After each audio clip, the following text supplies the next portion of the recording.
Assalamualaikum warahmatullahi wabarakatuh. Saya Tefadil Marok dari kelas C4 Manajemen dengan nomor NPM 101210111. Sini saya akan merangkum materi-materi dari pertemuan 1 sampai dengan 6 pendidikan agama. Hajatul insan ila rasul, kebutuhan manusia kepada rasul. Al-insan, manusia, adalah ciptaan Allah Subhanahu wa taala yang diberikan banyak kelebihan dan keutamaan dibandingkan dengan makhluk lainnya. Di antara kelebihan manusia adalah fitrah.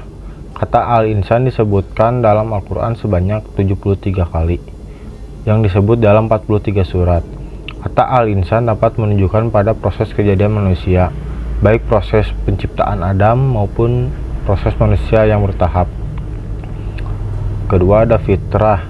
Fitrah yang ada pada manusia dapat menilai baik buruk tingkah laku masyarakat ataupun dirinya.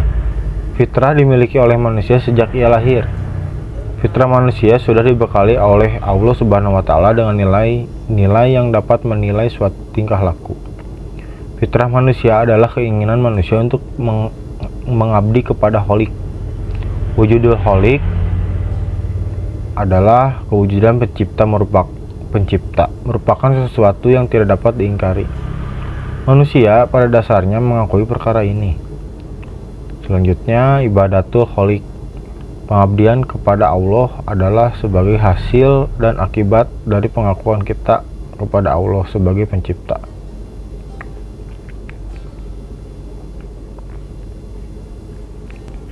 Selanjutnya ada hidayatul rasul.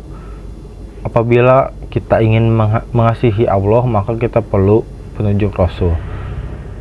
Kaidah ini adalah kaidah yang Rabbani dibawa oleh Islam. Selanjutnya ada makrifatul khaliq.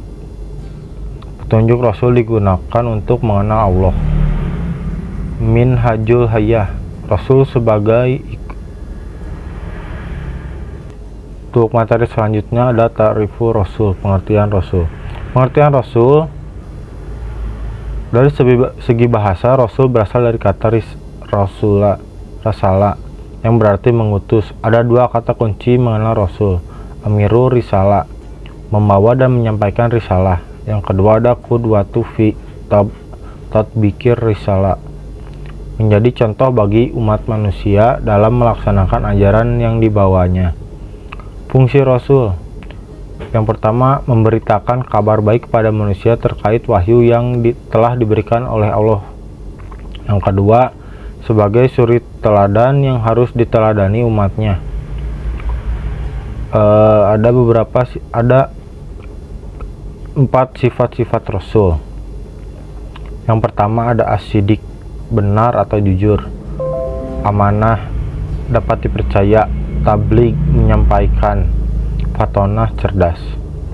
Tanda-tanda kerasulan, yang pertama memiliki sifat asal sebagai rasul, kedua mendapat mukjizat, ketiga bisyarah, keempat nubuat, dan kelima penyampaian. Rasul adalah manusia yang istimewa karena menyampaikan risalah kepada umatnya, menunaikan amanat, memimpin umat. Untuk materi selanjutnya ada makanatur Rasul atau kedudukan Rasul. Abid min ibadillah, hamba di antara hamba-hamba Allah. Rasulullah Muhammad SAW adalah sebagai hamba dan manusia biasa.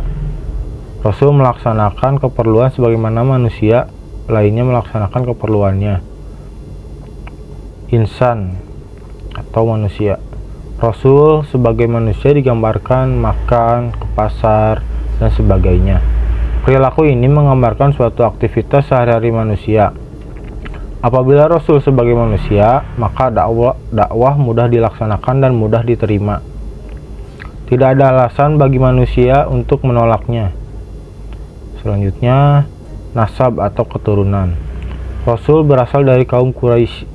Bapaknya bernama Abdullah dan ibunya bernama Aminah. Beliau mempunyai keluarga dan keturunan yang jelas. Begitupun tentang sejarah kelahiran dan asal-usulnya. Jism atau fisik. Nabi adalah manusia yang juga sebagaimana manusia biasa lainnya. Sirah Nabawiyah atau sejarah kenabian. Penggambaran Nabi sebagai hamba Allah terdapat di dalam Sirah Nabawiyah. Penggambaran ini dijadikan sebagai pengajaran atau menerangkan sesuatu dan juga dapat sebagai petunjuk bagi kita yang membacanya. Dari Sirah Nabawiyah dapat disimpulkan bahwa Nabi sebagai hamba Allah dan menjalankan aktivitasnya sebagai manusia biasa. Selanjutnya as-sunnah atau sunnah-sunnah Nabi. Sunnah-sunnah Nabi adalah segala sesuatu yang disebutkan dan diamalkan. Sunnah Nabi bernilai syar'i dan perlu untuk mengikutinya. Sunnah yang demikian dijadikan teladan dan ikutan. Selanjutnya ada fikul ahkam atau fikih hukum. Rasul dijadikan sebagai tempat ketaatan dan tauladan dan juga sebagai rujukan hukum. Rasul minal mursalin, Rasul diantara rasul-rasul. Nabi Muhammad SAW selain sebagai hamba biasa, juga sebagai rasul yang mempunyai keutamaan dan ciri-ciri kerasulan. Muhammad seperti rasul lainnya mempunyai mukjizat dan tugas-tugas mulia. Walau bagaimanapun rasul juga seperti manusia yang akan meninggal pada saatnya. Tabligh risalah atau menyampaikan risalah. Peranan Rasul yang utama adalah menyampaikan risalah Tuhan, karena inilah yang membedakan dengan manusia biasa. Adaul amanah atau menunaikan amanah. Rasul telah menunaikan amanahnya sebagai Rasul, yaitu menyampaikan risalah kepada umat manusia. Imamatul umat atau pemimpin umat. Nabi Muhammad SAW sebagai rasul juga sebagai iman yang bertanggung jawab atas umatnya. Untuk materi selanjutnya ada sifatur rasul, sifat-sifat rasul. Yang pertama ada abasyariyatul kamilah atau kemanusiaan seutuhnya. Kedua ada al-ismah atau terpelihara dari kesalahan dan dosa. Salah satu contoh ismah adalah Rasulullah SAW adalah yang pernah terjadi kepada beliau sebagaimana dimuat di awal surat At-Tarim. Ketiga, asidku atau jujur. Jujur adalah sifat utama yang harus dimiliki setiap insan. Terlebih ia adalah orang yang mengajak kepada nilai-nilai luhur dan menggambarkan hal-hal gaib. Keempat, al-fatonah atau cerdas. Termasuk kesempurnaan yang harus dimiliki seorang rasul adalah kecerdasan, karena ia bertugas memimpin umat manusia. Kelima, ada al-amanah atau terpercaya. Keenam, at-tabligh atau menyampaikan risalah. Ketujuh, al-iltizamul kamil atau komitmen yang sempurna terhadap kebenaran. Salah satu contohnya adalah beliau tidak bergeming sedikit pun menghadapi tipu daya musyrikin Quraisy yang berusaha menodai dakwahnya. Untuk materi yang terakhir, wazifatur rasul atau tugas rasul. Tugas rasul dapat dibagi menjadi dua, yaitu menyampaikan risalah dan menegakkan dinullah. Kedua tugas ini adalah intisari dari perintah Allah Subhanahu wa taala dan amalan dakwah Nabi Muhammad SAW. Risalah dakwah ini yang dibawa oleh Nabi adalah memperkenalkan masyarakat jahiliyah kepada penciptanya. Perkara ini tidaklah begitu sukar karena setiap manusia mempunyai fitrah untuk menerima holik. Beberapa aktivitas untuk menegakkan dinillah ini adalah menegakkan khilafah, membangun rijal minhajud dakwah dan merealisasikan risalah. Amilu risalati dakwah atau mengemban risalah dakwah.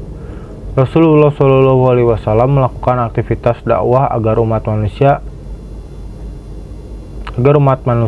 mempelajari, mengetahui dan mengenal sang pencipta atau Allah Ta'ala, sehingga mereka bersedia beribadah kepadanya. Yang kedua, Rasulullah Shallallahu Alaihi Wasallam membimbing manusia tentang kaifayatul ibadah atau tata cara ibadah kepada Allah Ta'ala. Yang ketiga, bertugas menyeru manusia agar mengetahui dan mengamalkan Islam sebagai minhajul hayah atau pedoman kehidupan. Keempat, melakukan at-tarbiyah atau pembinaan kepada umat, yakni berupa pengarahan dan nasihat sehingga iman, ilmu, dan amal mereka tumbuh berkembang. Iqamatu dinillah atau menegakkan agama Allah. Rasulullah Shallallahu Alaihi Wasallam melakukan hikmatul khilafah atau menegakkan khilafah, yakni memimpin Islam di muka bumi. Dalam rangka iqamatu dinillah, Rasulullah Shallallahu Alaihi Wasallam melakukan binau rijal, membina kader yang menjadi kekuatan inti sehingga estafet dan roda dakwah terus berputar. Yang ketiga, menggariskan minhajud dakwah atau metode, cara, dan prosedur dakwah untuk menjadi pedoman generasi penerusnya yang akan mengarungi dinamika medan perjuangan sehingga Islam akan tegak hingga akhir zaman. Sekian yang bisa saya sampaikan, mohon maaf apabila kekurangan. Salah ada di saya dan kebenaran hanya Allah yang memilikinya. Assalamualaikum warahmatullahi wabarakatuh.